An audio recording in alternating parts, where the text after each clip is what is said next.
আজকে 10ই মে এমন কি কারণ হলো যে হঠাৎ আওয়ামী লীগকে সকল কার্যক্রম থেকে নিষিদ্ধ করা হলো? এর কারণটা কি জানেন?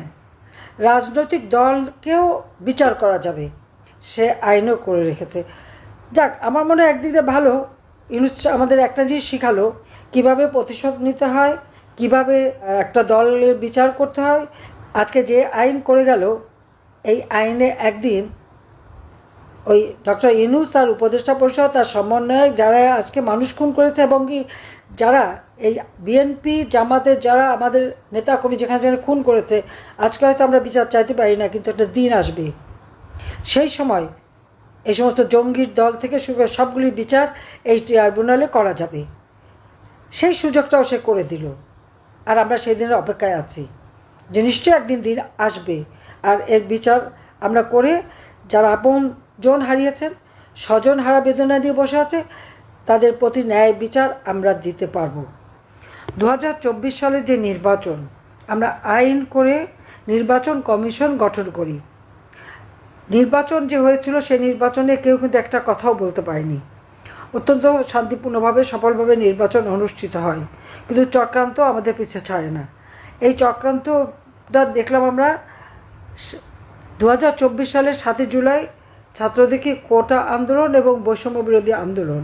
আসলে তখন কোনো কোটা ছিলই না, একটা মামলা হয়েছিল, যাক সেটাও সরকারের পক্ষ থেকেই, কিন্তু আমরা সেই রায়টা, হাইকোর্টের রায়টা স্থগিত করে দিই এবং কোটা কিন্তু থাকে না। কিন্তু তারপর আন্দোলন চলতে থাকে, আমরা কথা বলে সমস্ত দাবি মেনে নেওয়ার পরেও দেখা গেল যে তারা এক দফা দাবি, কিন্তু 7 জুলাই থেকে 14 জুলাই পর্যন্ত ছাত্রছাত্রীরা যখন আন্দোলন করে, পুলিশ কিন্তু তাদের কিছুই বলেনি।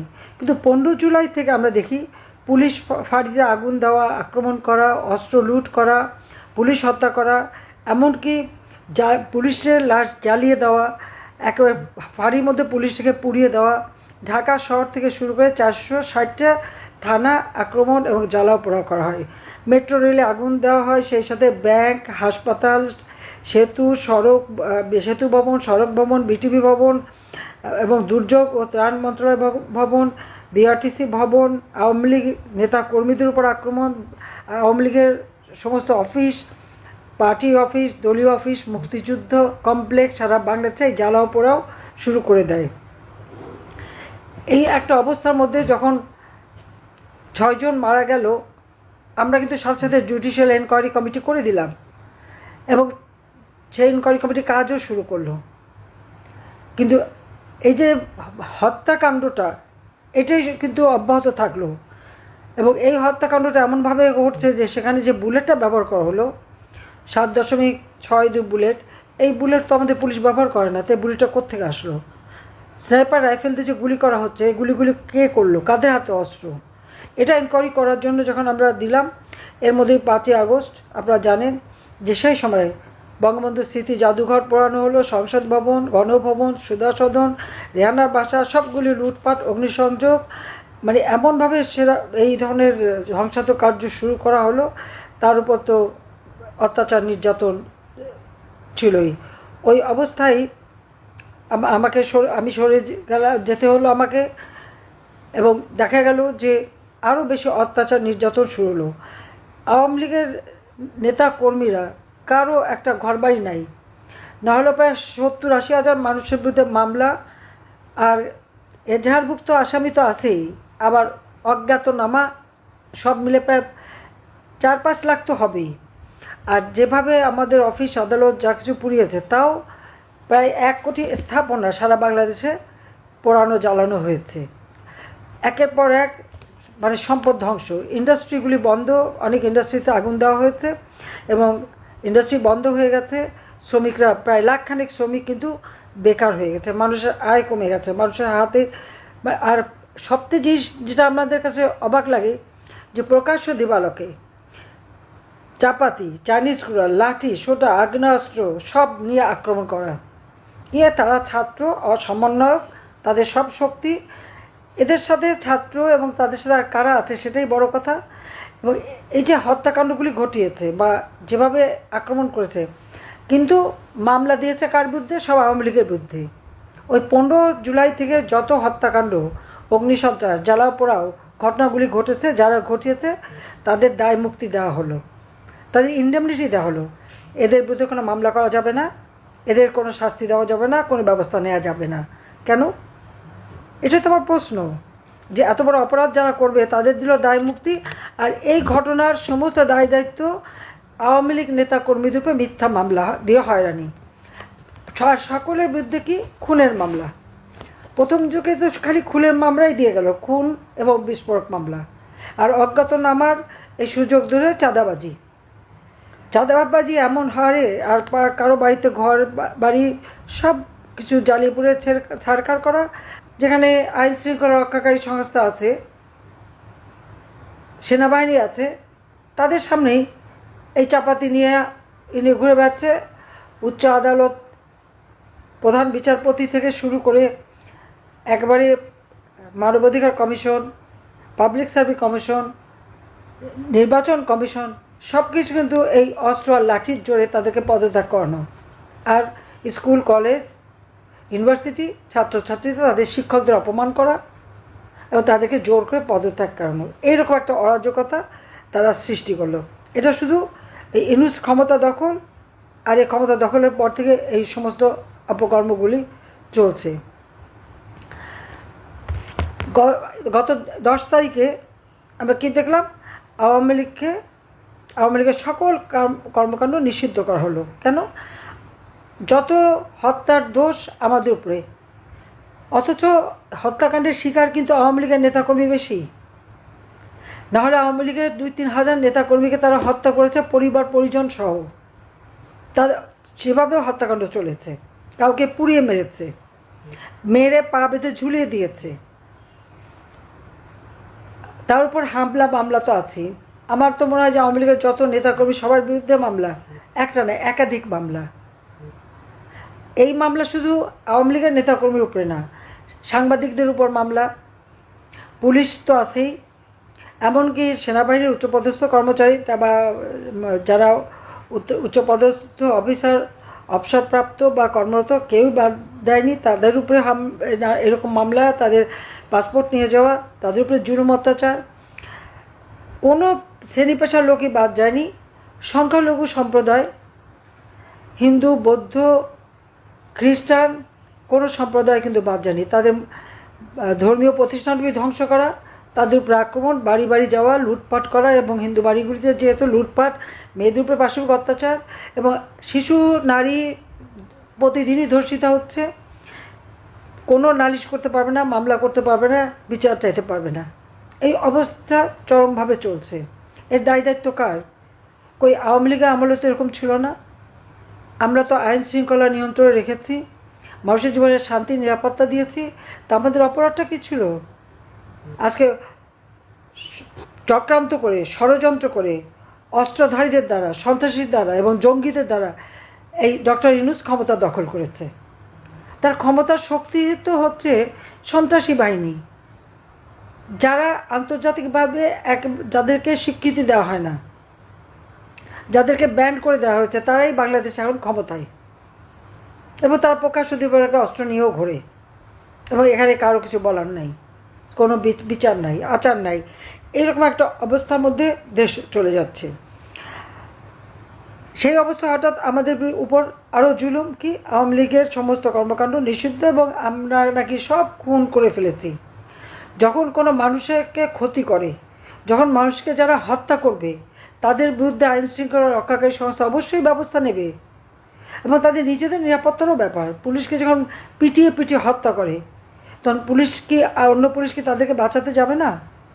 তো সেটা হলো অপরাধ। কিন্তু যাকে মারা হলো, যে ভিকটিম, তার কোনো বিচার সে পাবে না, তার কিছু করার নাই। এই হলো ইউনূসের রাষ্ট্র পরিচালনা।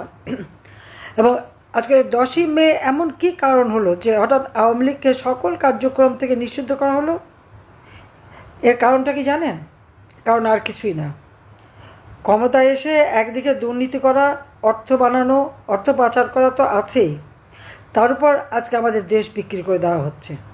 ডক্টর ইউনূসের পররাষ্ট্র বিষয়ক উপদেষ্টা নিজেই বলেছেন যে মিয়ানমারের যে বর্ডার, সেই বর্ডারে বাংলাদেশের কোনো নিয়ন্ত্রণ নাই। বাংলাদেশের বর্ডারে নিয়ন্ত্রণ থাকবে না, তো সরকার আছে কাজে? সরকার কি করে? সরকারের কি কোনো দায়িত্ব নেই? কই, আওয়ামী লীগ যখন ক্ষমতায় ছিল তখন তো এই অবস্থা ছিল না। আমি থাকতে তো প্রত্যেকটা বর্ডারের নিয়ন্ত্রণ নিশ্চিত করা ছিল, বাংলাদেশের স্বাধীনতা সার্বভৌমত্ব সম্পূর্ণভাবে সুরক্ষিত ছিল। তা আজকে নাই কেন, তার জবাব ডক্টর ইউনূসকে দিতে হবে। আসল কথা হলো, সে তো দেশ বিক্রি করবার মুচলেখা দিয়ে ক্ষমতা এসেছে। এই জন্যই তো মিয়ানমারের বর্ডার এখন অরক্ষিত। দেশের স্বাধীনতা সার্বভৌমত্ব প্রশ্নের সম্মুখীন, কারণ তার ক্ষমতা দখলটা হচ্ছে যে সন্ত্রাসী এদের হাতে, তাদের নিয়ে। আজকে মিয়ানমারের যারা বিদ্রোহী, সেই বিদ্রোহীদেরকে যদি জান্তা সরকার, মিয়ানমারের যে সরকার আছে, তারা যদি এই বিদ্রোহীদের উপরে আক্রমণ চালায়, এদেরকে যে আমাদের বর্ডারে জায়গা দিচ্ছে, তার পরিণতি কী হতে পারে সেটা একবার চিন্তা করেন। মিয়ানমার সরকার যদি এর উপর আক্রমণ করে, যদি এয়ার অ্যাটাক করে বা মর্টার শেল মারে, সেগুলি কোথায় এসে পড়বে? শুধু কি তাদের উপরে পড়বে? সেটা তো বাংলাদেশের মাটিতেও পড়বে। ইউনূসকে ঠেকাতে পারবে? কীভাবে ঠেকাবে, সেটা আমার প্রশ্ন। অর্থাৎ বাংলাদেশের মানুষকে বা দেশটাকেই সে মনে হয় যেন তার একটা রণক্ষেত্র বানিয়ে রেখেছে। যত শক্তি প্রয়োগ করছে সাধারণ মানুষের উপর আর আওয়ামী লীগ নেতাকর্মীর উপর। আর এখানে দেশের স্বাধীনতা সার্বভৌমত্ব রক্ষার কোনো চেষ্টাই তার নাই। দেশটাকে বিক্রি করে দিয়ে আজকে দেশের মানুষের জীবন মান সব অনিশ্চয়তার দিকে ঠেলে দিচ্ছে। আমরা দেখেছি যে একদিন বিএনপি লুটপাট করেছে, দখল করেছে, আগুন দিয়েছে। এখন আবার তাদের সাথে জুটেছে এনসিপি, তারাও এখন দখল লুটপাট শুরু করে দিয়েছে। আর 15 জুলাই থেকে যারা এই হত্যাকাণ্ড ঘটেছে, সব দায় মুক্তি দিয়ে তাদেরকে লালন পালন করছে। তার মানে সাধারণত একটা রাষ্ট্রে মানুষের জীবনে শান্তি নিরাপত্তা দিতে হলে দুষ্টের দমন শিষ্টের পালন করতে হয়। আর ইউনূস সরকারের নিয়ম হচ্ছে দুষ্টদেরকে তার আওতা রাখা, ছায়াতলে রাখা, তাদেরকে মদত দেওয়া, আর যারা নিরীহ সাধারণ মানুষ তাদের উপরেই জুলুম অত্যাচার করা, এটাই করে যাচ্ছে। এই যত ধ্বংসযজ্ঞ আজকে হলো, এর সাথে যারা জড়িত তাদের কেন বিচার হবে না, সেটাই আমার প্রশ্ন। আওয়ামী লীগ এখানে ক্ষতিগ্রস্ত, সব থেকে বেশি আওয়ামী লীগের উপর জুলুম হয়েছে। আবার সেই আওয়ামী লীগের উপরেই নিষেধাজ্ঞা দেওয়া হয়। এই নিষেধাজ্ঞা আমরা কখনোই মানতে পারি না, এটা আমরা মানি না। কারণ আওয়ামী লীগ ভেসে আসেনি। আওয়ামী লীগ এদেশের মানুষের অধিকার প্রতিষ্ঠা করার সংগ্রাম সবসময় করে গেছে। কারণ আওয়ামী লীগ এদেশের মানুষকে অন্ন, বস্ত্র, বাসস্থান, চিকিৎসা, শিক্ষার সুযোগ দিয়েছে, জীবনমান উন্নত করেছে, গ্রাম পর্যায় পর্যন্ত সার্বিক উন্নতি হয়েছে। বিশ্বে আমার দেশের মানুষ তারা যেন একটা মর্যাদা নিয়ে চলতে পারে, সেই ব্যবস্থাটা আমরা করেছি। ইউনূস সাহেব ক্ষমতায় আসার পর উনি নিজে কী পেয়েছেন আর দেশের মানুষকে কী দিয়েছে, সেটাই আমাদের প্রশ্ন। তিনি কী পেয়েছেন আপনারা দেখেন। এক তো সে শ্রমিকদের অর্থ আত্মসাৎ করেছে, তার নিজের কোম্পানির শ্রমিক।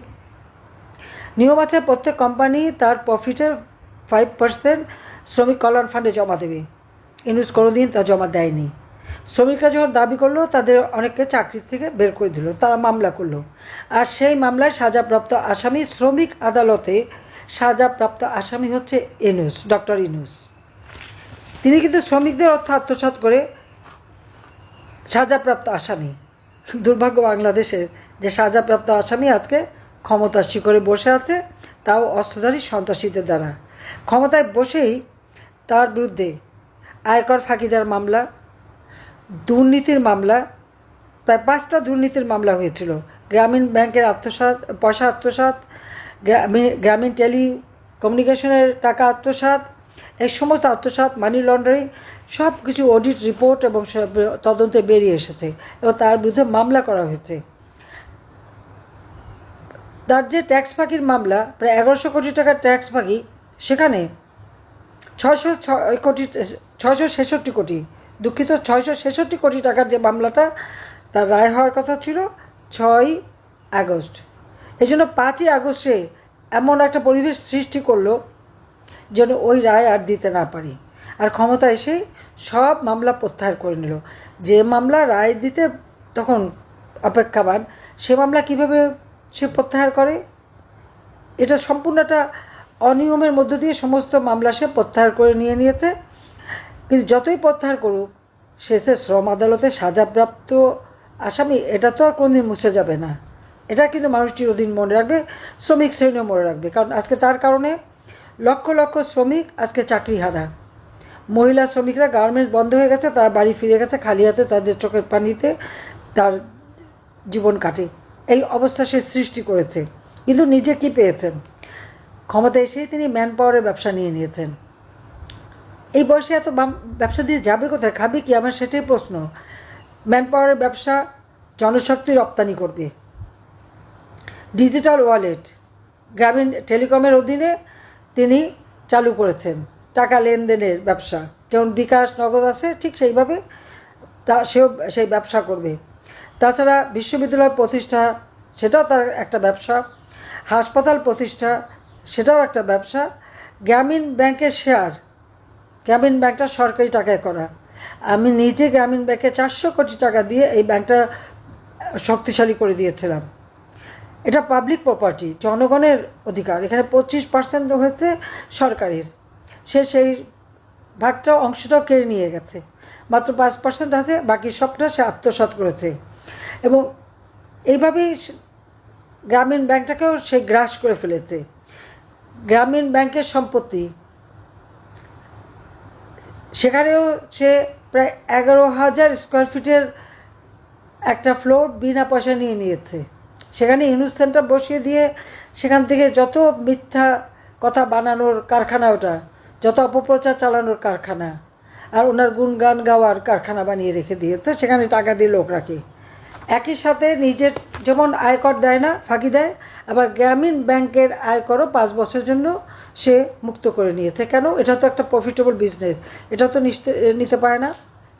ইউনুস আসলে এই যে ছাত্র শিক্ষক এদেরকে নিয়ে, যাদেরকে বিশেষ করে তার যে ভাড়াটে বাহিনী আছে, অস্ত্রধারী সন্ত্রাসী জঙ্গি সমন্বয়ক এবং সমস্ত জঙ্গি সংগঠন, তাদেরকে নিয়ে তার যে আন্দোলন, এই আন্দোলনটা হচ্ছে দৃষ্টি ফেরানোর জন্য। কারণ সে তো দেশটা বিক্রি করে দিচ্ছে, দেশটা বিক্রি করে দেবে, সেই জন্যই সে আওয়ামী লীগ নিষিদ্ধ করার আন্দোলন করাচ্ছে।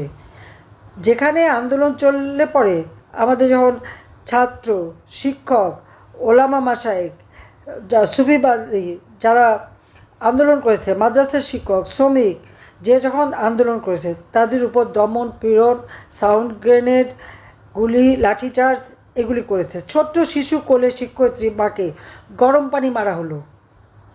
আর এদিকে ডক্টর ইউনূসের ফরমাইশি আন্দোলনে রাস্তায় যারা অংশগ্রহণ করলো, তাদের গরম যাতে না লাগে, তাদের জন্য রোদে কষ্ট না হয়, সেই জন্য ঠান্ডা পানির ঝর্ণা দিয়ে তাদের গরম তাড়ানো হলো।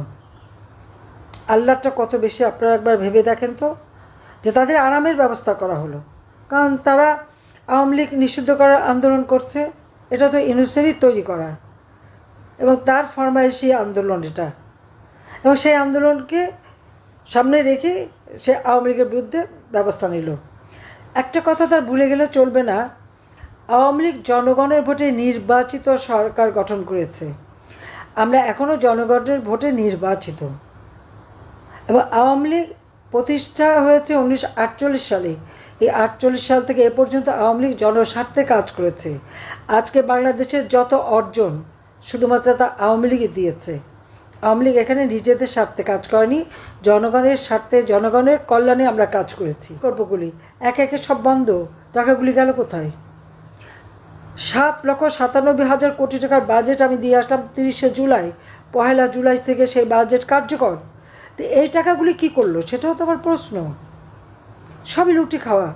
এবং আপনারা দেখেন তার ওই উপদেষ্টা সমন্বয়ক রাতারাতি সব কেমন শত শত কোটি টাকার মালিক হয়ে গেল। কোত্থেকে আসলো এত সম্পদ? আজকে আমরা এটি বলবো যে দেশে তো আইনের শাসন বলে কিছু নাই।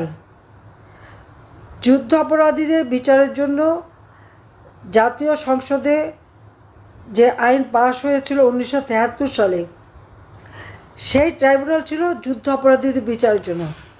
আজকে সেই ট্রাইব্যুনাল সংশোধন করেছে কেন?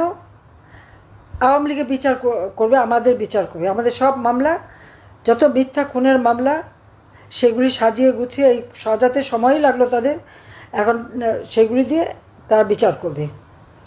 যেটা যুদ্ধ অপরাধীদের বিচারের জন্য, সেটা তারা কিভাবে সংশোধন করে?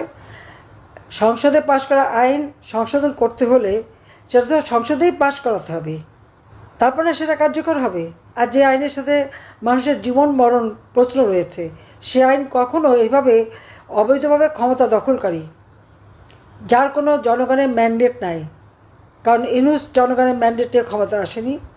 ইউনূস যে পদে বসে আছে, এই পদ সংবিধানের কোনো জায়গায় তার স্বীকৃতি নাই। সন্ত্রাসের মাধ্যমে চক্রান্ত করে সেই ক্ষমতা সে দখল করেছে, এটা তো সে নিজে স্বীকার করেছে। বিল ক্লিন্টন ফাউন্ডেশনের অনুষ্ঠানে যে সে বলেছে যে এই আন্দোলনের কোনো নেতা ছিল না, এই আন্দোলন তার মেটিকুলাস ডিজাইনের ফল। সেভাবে সে শেখ হাসিনাকে রিমুভ করেছে এবং সে ক্ষমতায় বসেছে।